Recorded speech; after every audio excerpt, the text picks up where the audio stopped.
সেনা কর্মকর্তা শেখ হাসিনা ও আওয়ামী লীগের নেতাকর্মী সহ সবার বিচারের প্রতি সর্বোচ্চ ইনসাফ প্রতিষ্ঠা করতে হবে বলে মন্তব্য করেছেন এবি পার্টির সাধারণ সম্পাদক ব্যারিস্টার আসাদুজ্জামান ভূঁইয়া ফুয়াদ।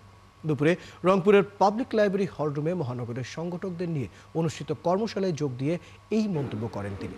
এ সময় তিনি সেনা কর্মকর্তাদের হাজির করায় মানবাধিকার আদালতের পুরো টিমকে ধন্যবাদ জানান।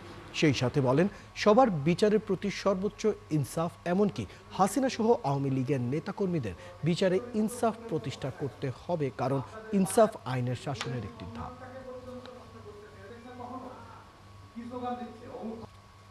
মানবতা বিরোধী অপরাধ ট্রাইব্যুনালে যে 25 জন সামরিক অফিসারকে, রিটায়ার্ড এবং চাকরিতে আছেন এমন কর্মকর্তাদেরকে হাজির করা হয়েছে।